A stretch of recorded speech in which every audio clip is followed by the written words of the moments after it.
अजय जी, आपसे शुरुआत कर लेते हैं। और अनएक्सपेक्टेड था, आई डोंट नो इंडस्ट्री इसे एक्सपेक्ट कर रही थी या नहीं, स्पेशली फेस्टिवल से पहले। ऑफ कोर्स नंबर्स अच्छे हैं, प्रोडक्शन अच्छी है, सरकार के पास बफर स्टॉक है, वो भी काफ़ी बेहतरीन है। लेकिन आप इस स्टेप को, जो नोटिफिकेशन कल डीजीएफटी की तरफ से आया है, उसे इस समय कैसा देखते हैं? तो दरअसल लास्ट वीक जो है ऑलरेडी एक मीटिंग हो चुकी थी जिसमें ये चीज रेकमेंड किया गया था।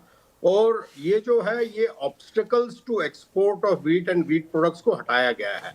इससे पहले जो सरकार ने नोटिफिकेशन निकाला था उसके अंतर्गत लोगों को एप्लीकेशन देनी पड़ती थी, उनको कोटा अलॉट होता था और with in that time frame export करना पड़ता था।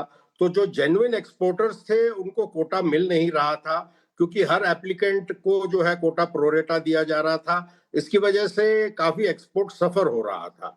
जो भी मार्जिनल एक्सपोर्ट हो सकता था वो सफर हो रहा था, क्योंकि जो क्वांटिटेटिवली अच्छा एक्सपोर्ट करना चाहते थे उनको उतना कोटा मिल नहीं रहा था।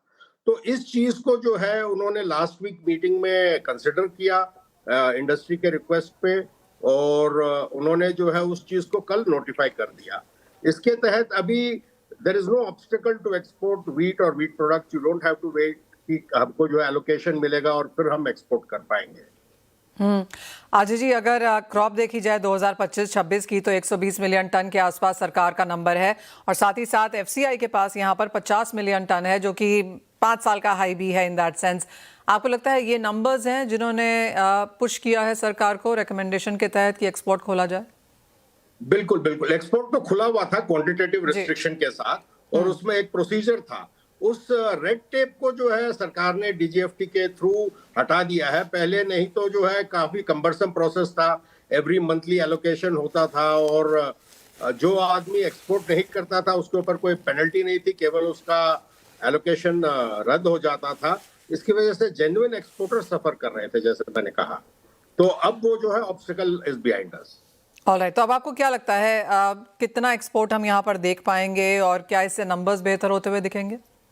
डेफिनेटली इसका असर पड़ेगा, क्योंकि जो आज की तारीख में डिसरप्शंस हो रहे हैं शिपिंग में, खास तौर पे ब्लैक सी पोर्ट से, जहां पर काफी मात्रा से ट्रेड होता है व्हीट, वहां से जो है शिप्स निकल नहीं पा रही हैं या जाके लोडिंग नहीं कर पा रही है।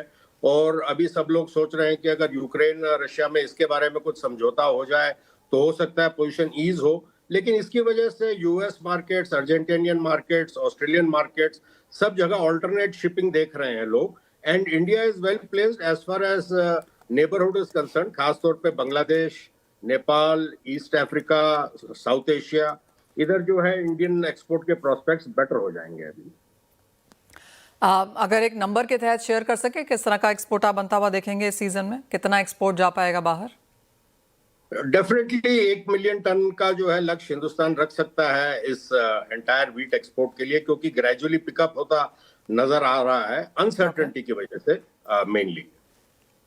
और फेस्टिवल डिमांड इंडिया की कैसे देखते हैं आने वाले विंटर्स मंथ्स में?